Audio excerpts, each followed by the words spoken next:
Una de las preguntas que he recibido a lo largo de todo mi trabajo es, Daniel, ¿por qué es importante conocerle a tu cerebro? Voy a comenzar por decirles algo. A muy pocos en realidad les va a interesar conocer su cerebro.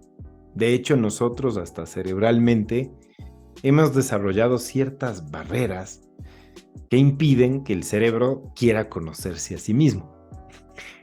Parecería una paradoja, y es que mucha gente me dice, Daniel, pero ¿no soy yo el que realmente manda en mi cerebro?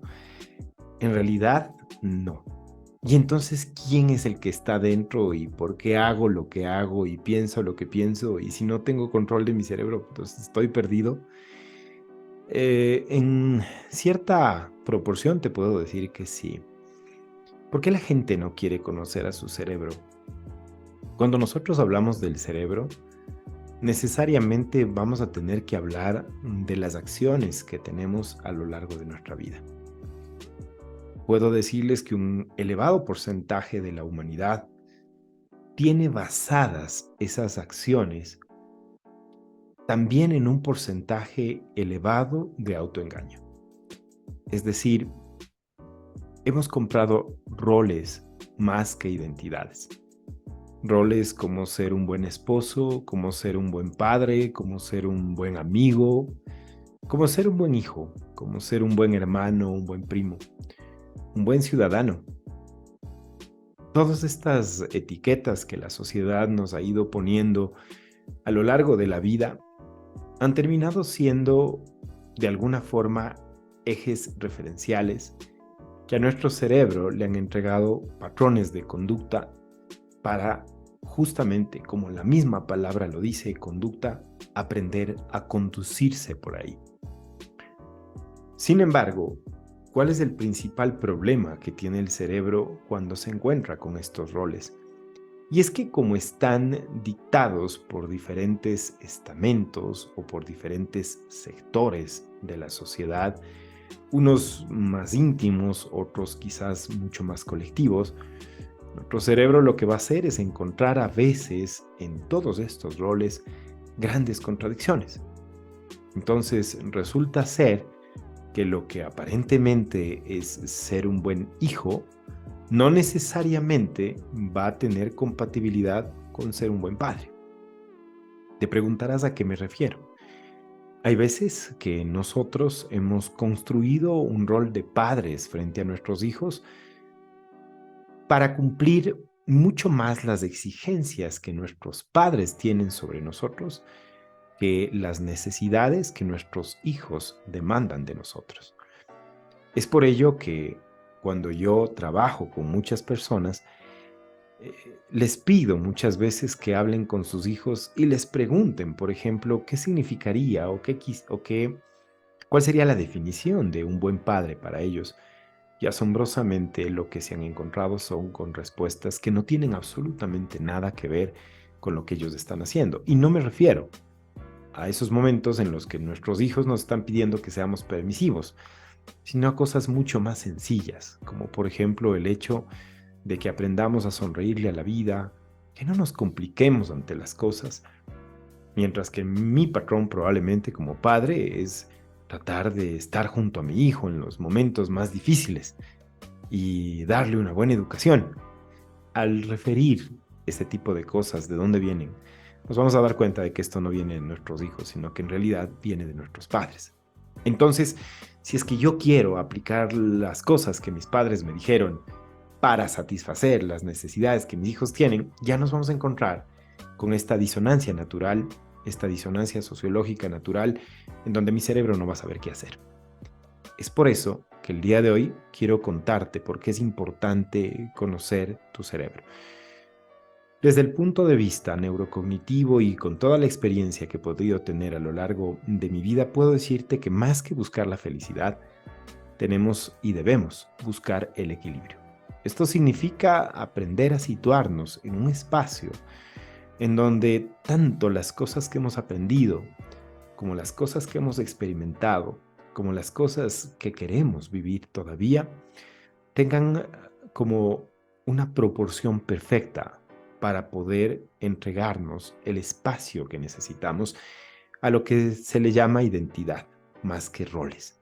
Mientras nosotros estemos jugando en roles, viviremos casi descuartizados cerebralmente y a través de ello con mucho estrés, con este nudo de perfeccionismo que muchas veces se da, que imagínense si es que tenemos varias calificaciones que nos da la sociedad de ser un buen esto, un buen esto, un buen esto. Imagínense si entre ellas se descontextualizan, se contradicen. Imagínense un cerebro que busca ser perfecto, terminará siempre sumido en el estrés y con grandes dudas y conflictos. Ahora, entendamos que al cerebro por naturaleza no le va a interesar conocerse. ¿Por qué? Porque no quiere entrar en estas preguntas de profundidad que son las que realmente le van a llevar al equilibrio. Entonces, lo que hace el cerebro es comenzar a blindar su vida y tratar de buscar identidades que sean correlativas como entre ellas y que tengamos atuendos, casi disfraces, que nos permitan desempeñarnos en distintos ambientes, tristemente olvidándonos de la esencia del ser, que somos nosotros, que debería ser lo más importante. Más que de felicidad, estoy hablando de equilibrio. ¿Qué tiene que ver el cerebro con todo esto? Tu cerebro funciona exactamente igual que un vehículo, un auto que te va a permitir llegar donde quieras llegar. Haz de cuenta que tienes un auto parqueado en el garage de tu casa y no lo sabes manejar y no sabes ni siquiera cómo funciona. ¿Qué va a pasar? Vas a tener que necesariamente llamar a un transporte público, a una aplicación, para que esta persona sea quien venga y te lleve donde quieres llegar. Esto siempre y cuando tengas los recursos, obviamente, para hacerlo, porque si no tendrías que tomar otro tipo de transporte público mucho más masivo, en donde probablemente incluso ni siquiera llegues exactamente donde quieres llegar, sino que lo que va a pasar es que te van a dejar a unas cuantas cuadras o tengas que hacer de alguna forma relevos o escalas en el camino para poder llegar aproximadamente donde quieres llegar. Vas a tener un costo de tiempo natural, vas a llegar mucho más tarde de lo que llegarías en tu propio auto. Probablemente no el nivel de precisión, pero hay algo más grave, que es el nivel de responsabilidad. Si yo estoy yendo en un vehículo que está siendo conducido por otra persona, esa persona, de alguna forma, tiene cierta potestad sobre nuestra vida y tú comienzas a depender de esa persona. El cerebro, al atender a los roles, y al estar sumido dentro de eso y como no le has brindado un espacio para poder conocerlo o aprenderlo a conducir, lo que hace pues simple y llanamente es subirse en los transportes que necesita, que son los roles, e ir tratando de llegar a los puntos donde la sociedad también le ha dicho que debe llegar. Parece ser un conflicto existencial y eso es justamente a lo que me estoy refiriendo. No es un conflicto existencial, es que en realidad tristemente no existes porque los roles son los que aparecen. Hay una complicación grave y es que si esta persona que está conduciendo tu vida toma malas decisiones, podrían sufrir un accidente y los accidentes no son solo de ellos, son accidentes tuyos también. Las heridas no son solo de ellos, son heridas tuyas.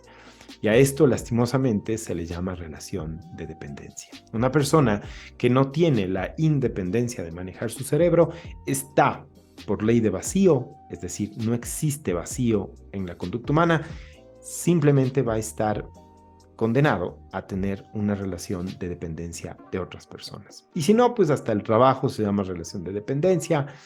Cuando nosotros tenemos parejas, la gente genera relaciones de dependencia donde depende del otro y el costo de eso simple y llanamente es que alguien tenga el control de tu vida. Por esto es importante conocer tu cerebro.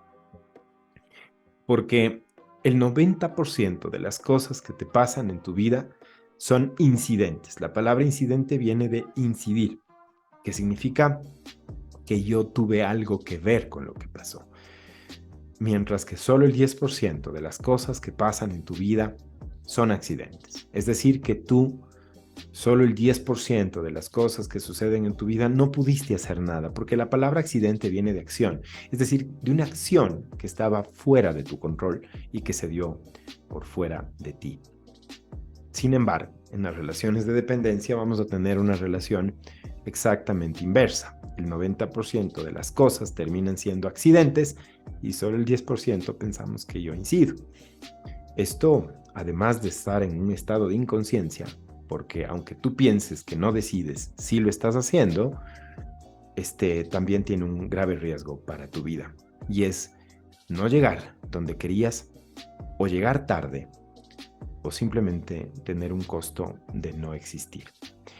Te dejo este mensaje el día de hoy. Vamos a seguir hablando sobre temas de conducta humana y sobre temas del cerebro humano, porque la información nos da libertad. Recuerden que la libertad no es hacer lo que nos dijeron y pensar que estamos tomando decisiones. Es escuchar varios puntos de vista, vivir varios tipos de experiencias y después de hacerlo, escoger la que yo quiero vivir y como yo quiero vivir. Les dejo un fuerte abrazo. Mi nombre es Daniel Sánchez Pazimiño. Me pueden encontrar en cualquier red social y también en estos podcasts o en estos videos de mi canal de YouTube, en donde seguiré dándote información más adelante. Así es que nos estaremos viendo pronto también con algunas sorpresas que tenemos para este año nuevo. Felicidades a todos y que Dios les bendiga.